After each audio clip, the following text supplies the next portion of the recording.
Thomas is a law professor at Texas A&M School of Law and is a really amazing human being. Sarah and I spent, Sarah knows him well already, but spent an hour and 45 minutes on the phone with him, and it just went by in a flash. He is a graduate of Amherst College, an English major like many of you, a graduate of Howard University School of Law and the University of Wisconsin School of Law, where he was a Hasty Fellow and where he also taught. He is the drafter of the Uniform Partition of Heirs Property Act, which is Georgia has adopted. And remarkably, and probably life-changingly, he is a MacArthur Genius Grant Fellow for 2020 last year, and he can fill you in on all that. We're honored to have as our moderator Sarah Stein. Sarah, you may have to unmute in a moment, but Sarah is an Atlantan. Many of you already know her. For many years, she worked representing seniors and low-income Atlantans on housing and related matters for Atlanta Legal Aid. So you have a big following, Sarah, in Atlanta. Now she's with the Federal Reserve Bank in their community and economic development team. She's a graduate at Emory Law, like many of you, and has an MA from Emory as well, and earned her BA in Modern Studies from the University of Virginia. We are so glad to have you two. Let me just also say one quick welcome to an organization that many of you probably already know, but it's the Georgia Heirs Property Law Center in Athens, Georgia. And I know I've spoken with and emailed with Skipper Steitmas and Nick DeJuric and even Gentry Mander, and there are probably others of you on the phone, but welcome to each of you all who are working hard in this area. This is some important stuff, and it is, as Thomas's presentation says, a problem hiding in plain sight. Thomas, welcome. And if we lose you, we'll all just chat amongst ourselves until you call back in. You're all, I think you're muted. So thank you. I want to really thank Craig and the Atlanta Bar Association for this, wonderful invitation. For whatever reason, it seems that I have, my work sometimes has particular resonance, not just in Georgia, but Atlanta. Some of the highlights of my career have been, in Georgia and Atlanta. And so, as Craig knows, on my father's side of the family, my grandfather was from Americus, Georgia. So I've always felt this kind of Georgia connection, and I am particularly happy that it seems that my work sometimes has resonance with various important organizations in Georgia, including the Atlanta Bar Association. And I've been really happy to work with Sarah Stein and others at the Federal Reserve Bank of Atlanta's community development group. They've been fantastic. I kind of like, as I told Sarah, I feel like they're kind of my gang. Same thing with the Georgia Heirs Property Law Center.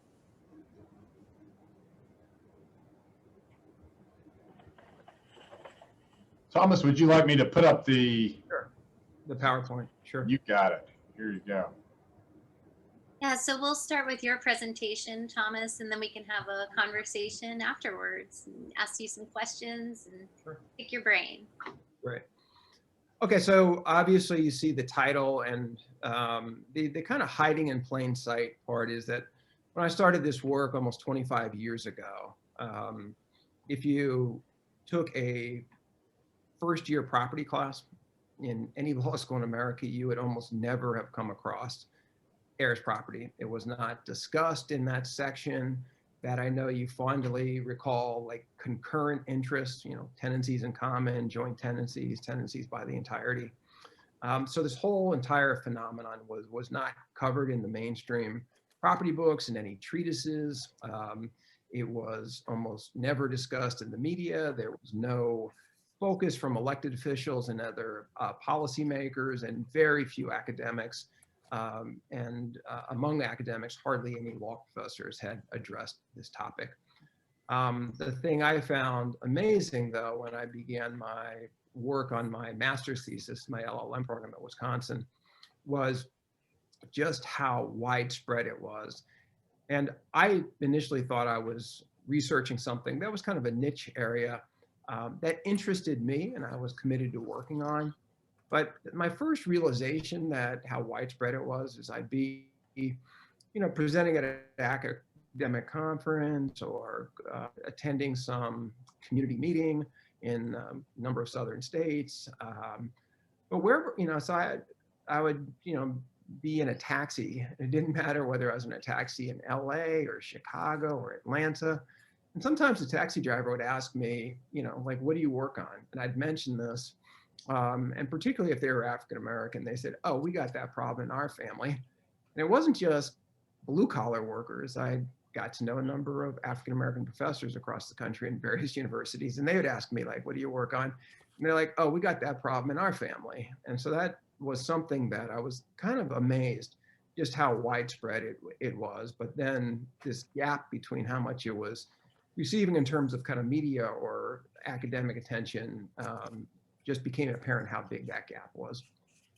Okay, Sarah, or whoever's managing this PowerPoint, can I get the next slide?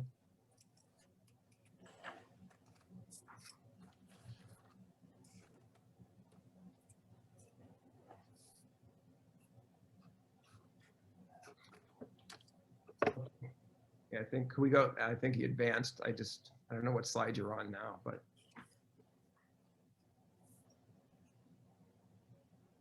All right, and then can you put it in the oh, no. So. Let's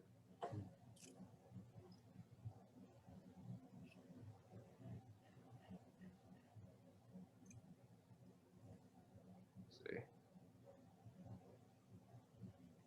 I'm just waiting for the next slide.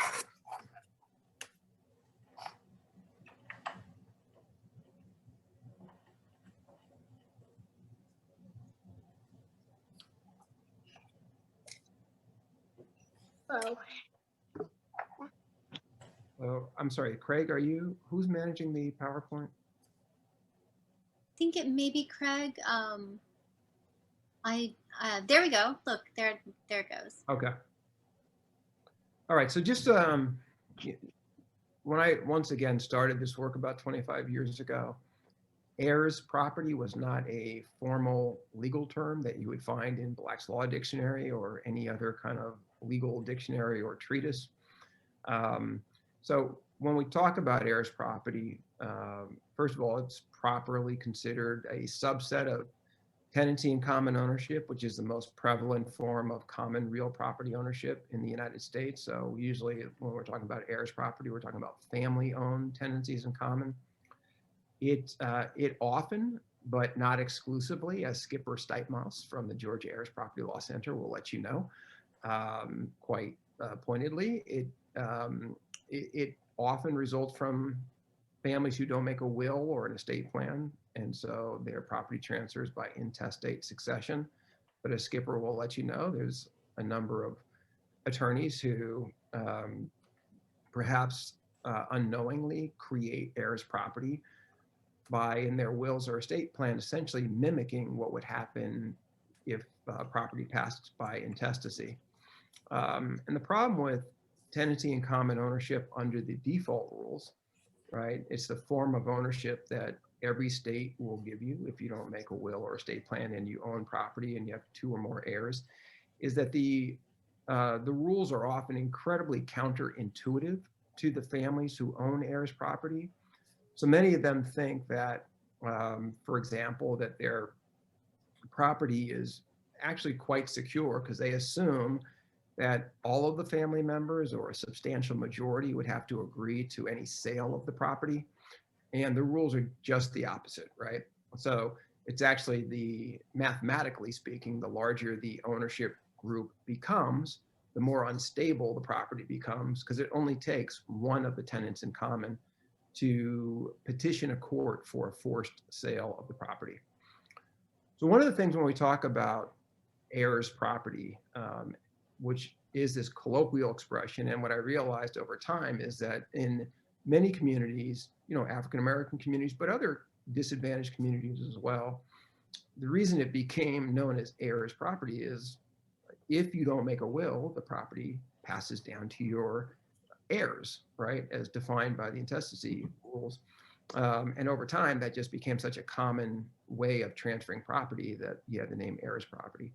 So one of the things I've been proselytizing about the last few years is that, as we know, certainly from COVID, is that COVID revealed that we have a lot of pre-existing racial gaps in this country, obviously in healthcare when we're talking about COVID, but we know that there's educational gaps by race. We know that there's incarceration gaps. One of the little known racial gaps we have in this country is in will making and estate planning. So as you can see, we have basically about a 40% gap between the rate of will making among white Americans versus Black Americans. One of the things I found a little surprising was that though it's true that African Americans who have the highest education, a college degree or a college degree and a graduate degree or professional degree, have the highest rate of will making among African Americans, which is consistent with every racial or ethnic group. Those who have the highest education make wills at the highest rate, and those with the lowest education make wills at the lowest rate. But if you can look at the table I have, you'll see that African Americans who have at least a college degree, right, their rate of will making is what, about 32%. And that compares, not only is there a huge gap when you compare those to white Americans with a college degree, but even when you compare it to white Americans who don't even have a high school degree, right? The lowest rate of will making for white Americans, right, is that group still has a significantly higher rate of will making or estate planning than African Americans with the highest education, right? Even that surprised me, actually.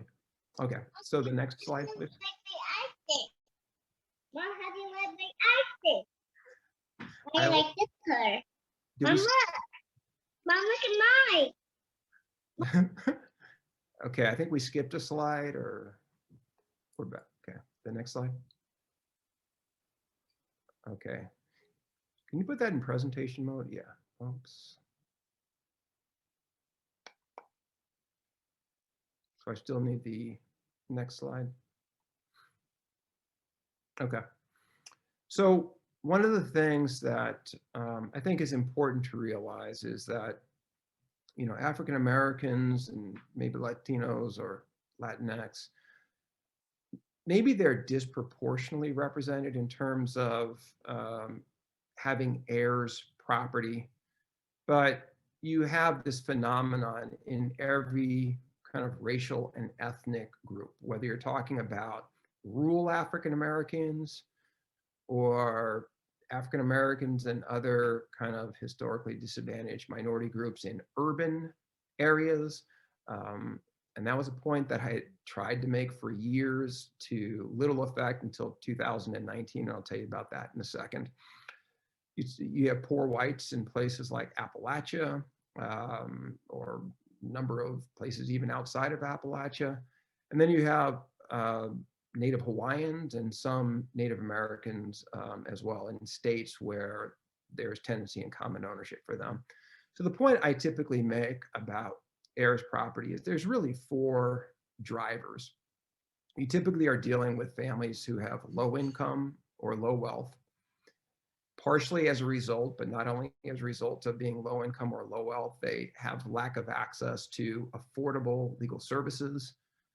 Partially as a result of that phenomenon, you have low rates of will making or estate planning, which sometimes though is compounded by the that within some of these families, there never was a history of making wills or estate plans.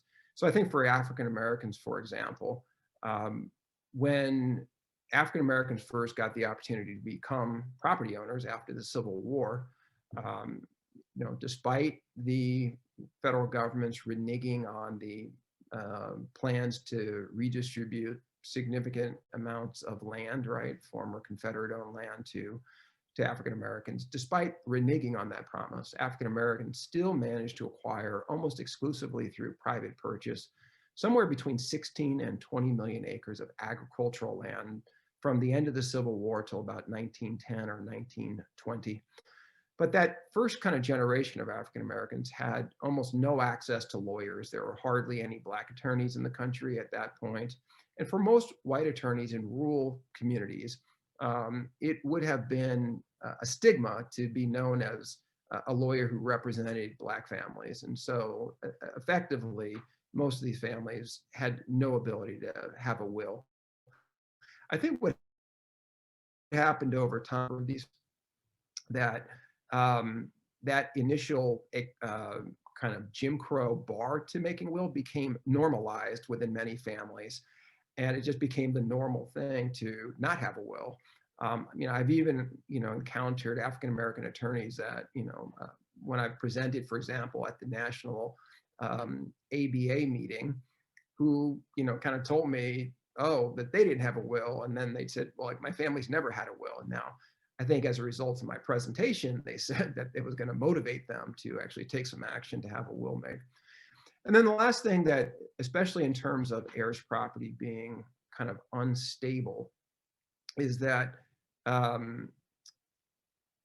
much of this property initially wasn't attractive to outsiders, but over time, the property became perceived to be much more valuable. Sometimes if it was rural property, it was rural property on the urban fringe.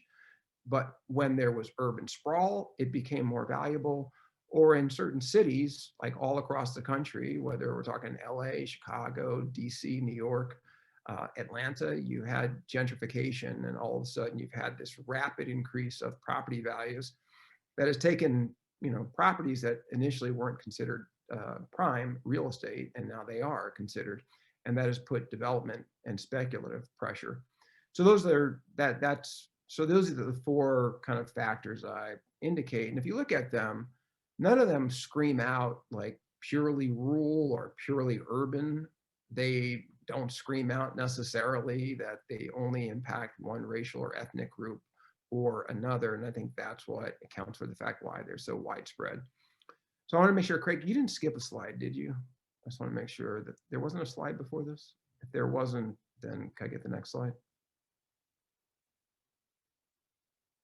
Okay, so the next. You got a comment about Zuckerman, or save that? Yeah, we're going to get to that, I think, in the Got it. interaction with Sarah. So if I could have the next slide. Yeah, I'm sorry.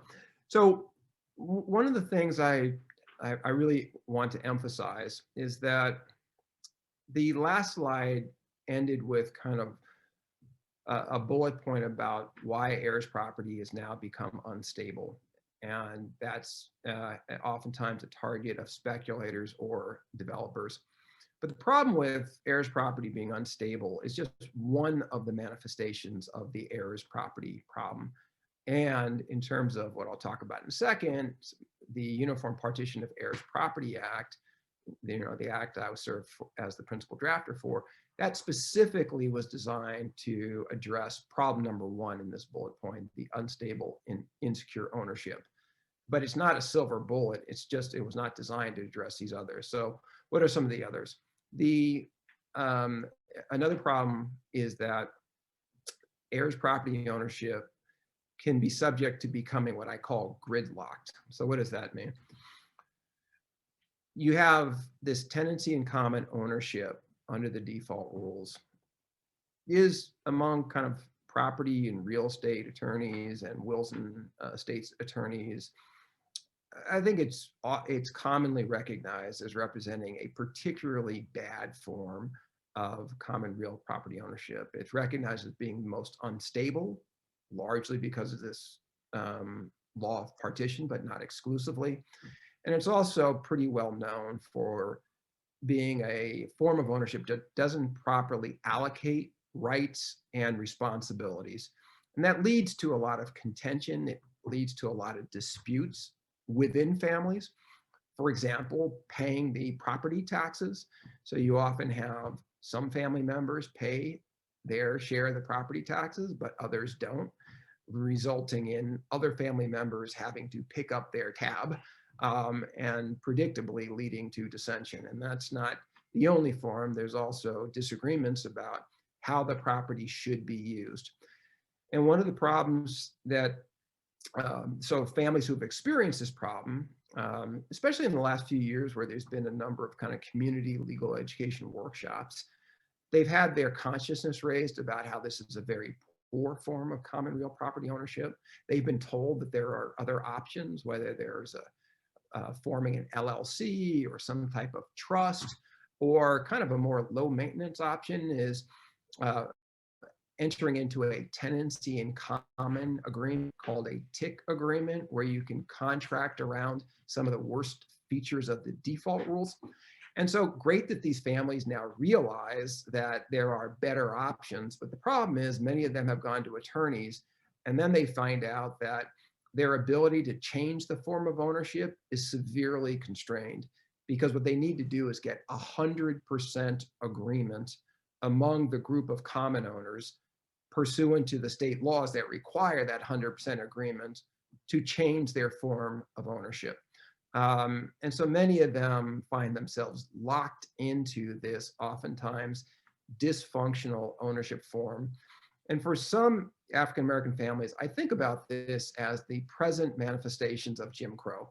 These families initially had no access to a lawyer because of Jim Crow, and now they find themselves trapped into this form of ownership because they can't get 100% agreement, even if the lack of being able to get agreement means that there's some distant cousin who has a 1% interest who they simply can't locate.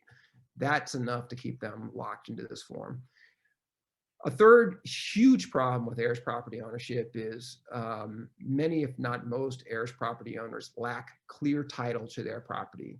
And in lacking clear title, they are rendered ineligible to use the property as collateral to get a loan from a commercial lender. So for example, a loan to send their kids to college or university. And they're also rendered ineligible for a slew of governmental programs at the local, county, state, and federal level. At the federal level, including within FEMA, in terms of disaster relief, because oftentimes those programs require the property owners to show clear title, or within HUD with various programs designed to help families renovate properties that are in danger of falling into disruin. And one of the other manifestations of the heirs property problem is there's often a variety of kind of property or real estate laws designed to benefit various owners, including homestead exemptions. But those who own heirs property, who are the owners and occupiers of the property, face tremendous constraints in being able to actually benefit from things like the homestead exemption. There's actually been in Texas here, a law professor at the University of Texas, who I know quite well, Heather Way, who was able to convince the Texas legislature and then the governor to change the homestead exemption for heirs property owners to allow those who are the owners and occupiers to more fully benefit from the homestead exemption. And hopefully that will become a model for other states. Okay, next slide, please. Okay, so let me tell you a little bit about the Uniform Partition of Heirs Property Act.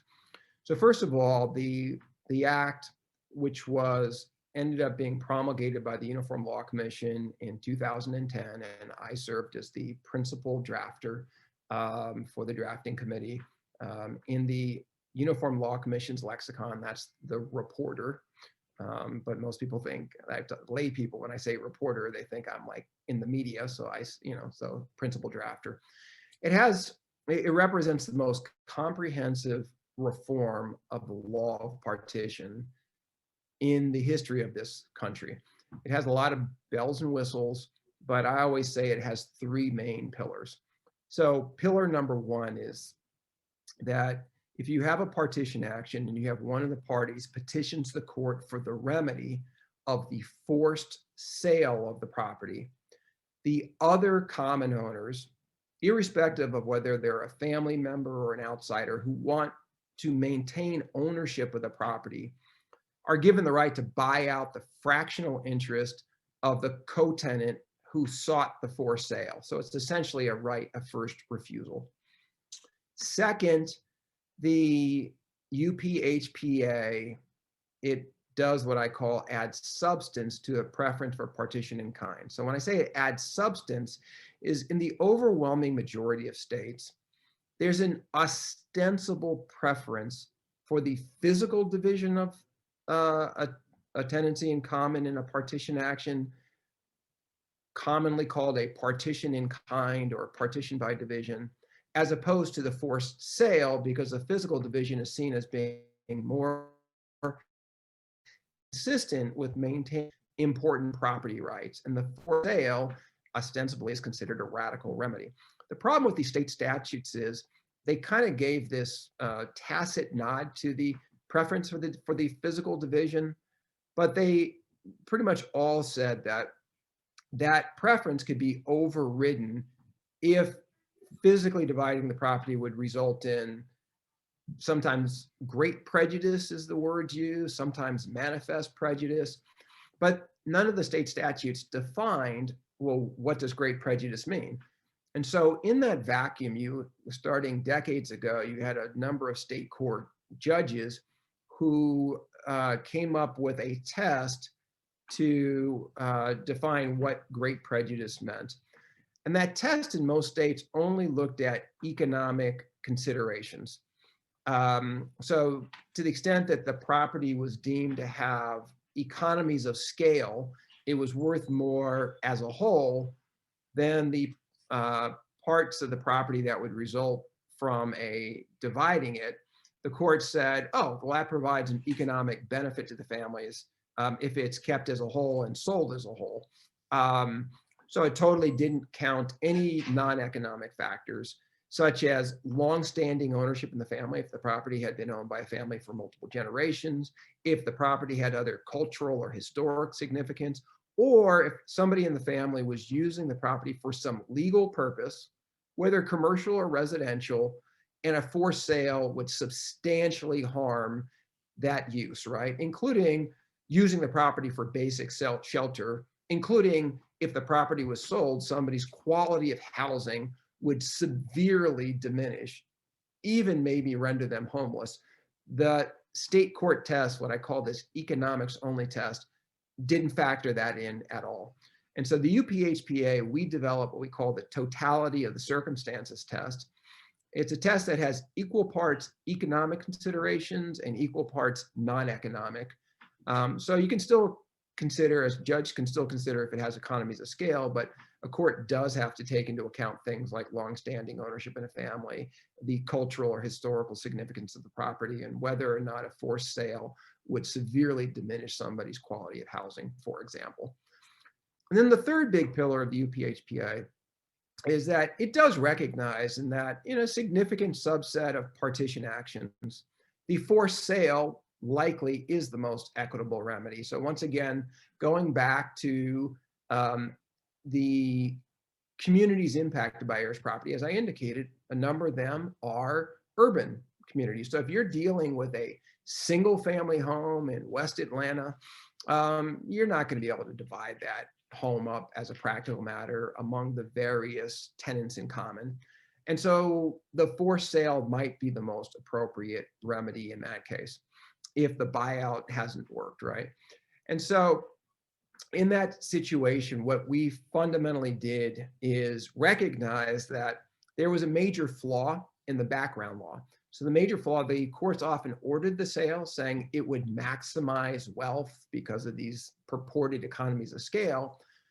But that assertion failed to take into account the type of sale that would be used. So that assertion was premised on there would be a forced sale under conditions that would mimic a sale under fair market value conditions, which was a total myth and fallacy, because the type of sales procedures mandated by every state is a forced sale using something like the sale upon execution that borrowed from debtor creditor rights, or a foreclosure sale. Those are sales that, for those who practice in debtor creditor or are familiar with foreclosure sales, are specifically not designed to produce a market value price. So not only were these families losing their property, they were being stripped of a significant amount of their wealth they had, particularly for African-American communities where a disproportionate amount of their wealth was tied up in real estate that they owned.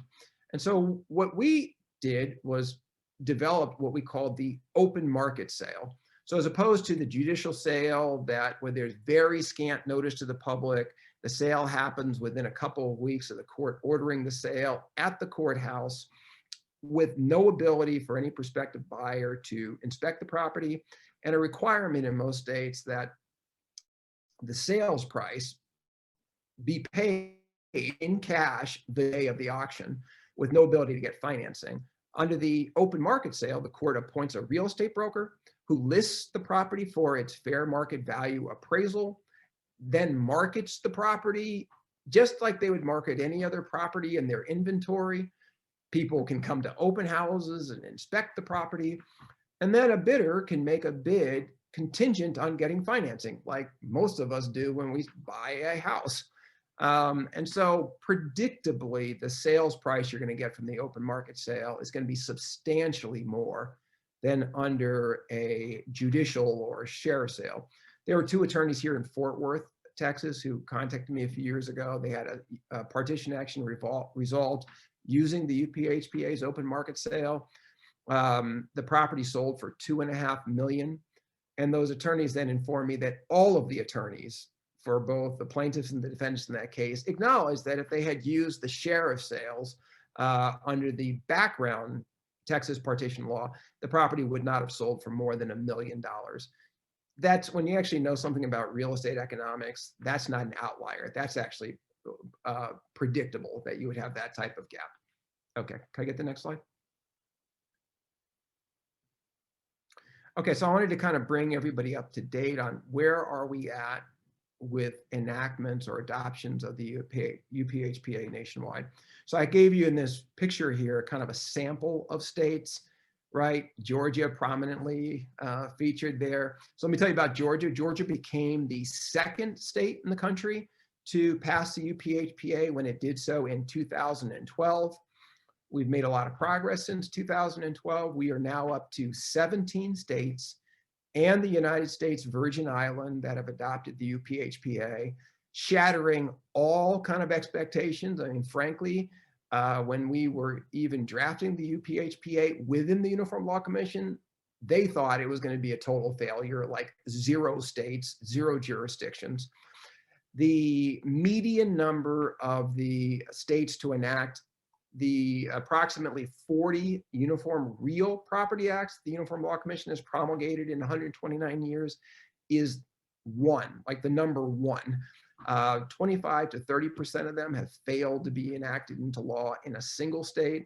And part of the reason that many thought ours would fail was that it was one of the few uniform acts the Uniform Law Commission has ever promulgated that it has kind of a social justice, even a racial justice aspect to it.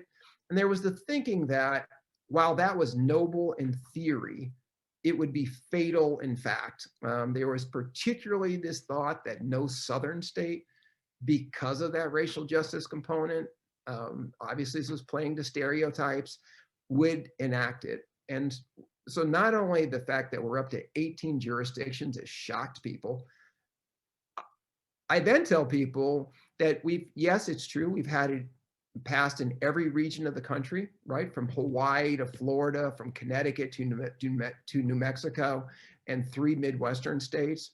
So every region's been covered, but